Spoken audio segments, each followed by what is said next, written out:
Hey folks, so we're in my kitchen right now. This is my old-timey wood cook stove that's fired by wood. We have that thing roaring right now.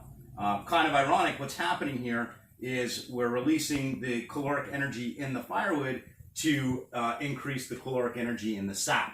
So when the sap comes out of the tree, it's about 2.5 to 3.5% sugar. And what we're doing is we are increasing that percentage of sugar all the way up to 66%. And of course, that takes an incredibly long time with about 40 to 50 gallons of sap correlating to 1 gallon of syrup. And I've only made about 1.5 gallons of syrup as it is. And if I'm lucky, when this season's over, I'll have a little over 3. We had a catastrophic failure in the sugar house where the PVC line that brings in the sap to the sugar house froze, and then actually the pressure of the freezing broke that line.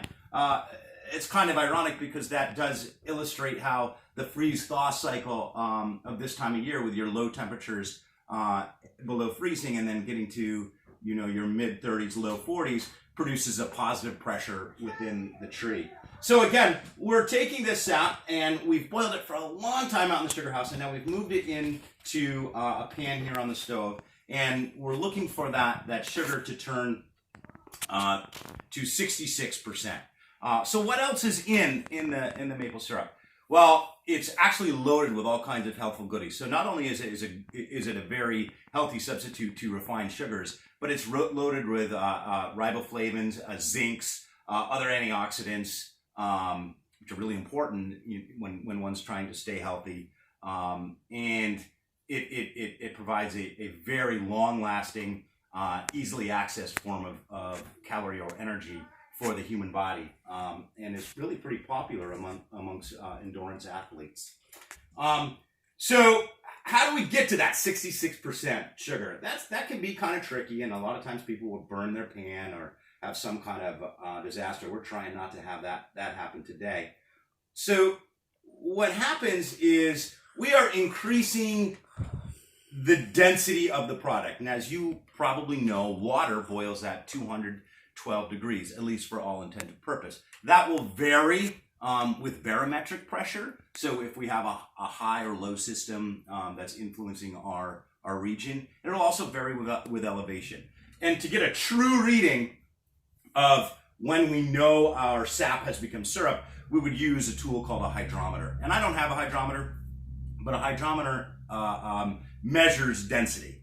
I've had a hydrometer in the past. They're very fragile, and they are useful in other applications like brewing, etc. But real sugar maples are using a hydrometer. But I just use a candy thermometer, and what I'm looking for is for the boiling point of this syrup to be around 219, 220, which is a bit more than the 212 that water boils at, because it is denser. Just keeping in mind that the more dense a fluid is, the higher the boiling point is going to be. So I am going to test this sugar here and see where we're at. And if we're ready, we're actually just going to draw off, and we're going to put it into this can here. So testing this right here. I've got a nice rolling boil,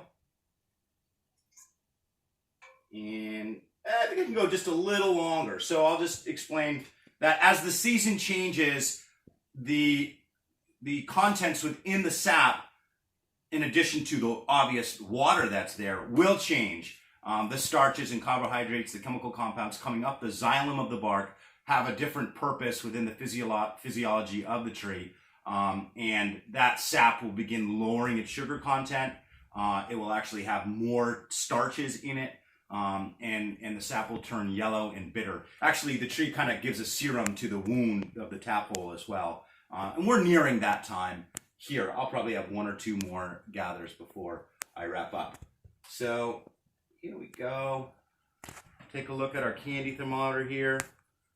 And whoa, it goes down so quick. I'm gonna just do it again. 1, 2, 3, 4, and 5. So that is just about 219. So I'm going to grab my pot holders here, and I'm going to take this, and I'm going to scoop it out like so. There it is. There it is, maple syrup. And I'm going to bring it over to this mason jar with cheesecloth as a filter and pour it in to the mason jar. And that will filter out any of the actual solids that are in there. And will later be canned to be used by my family all year long. So I hope you enjoyed it. Take care.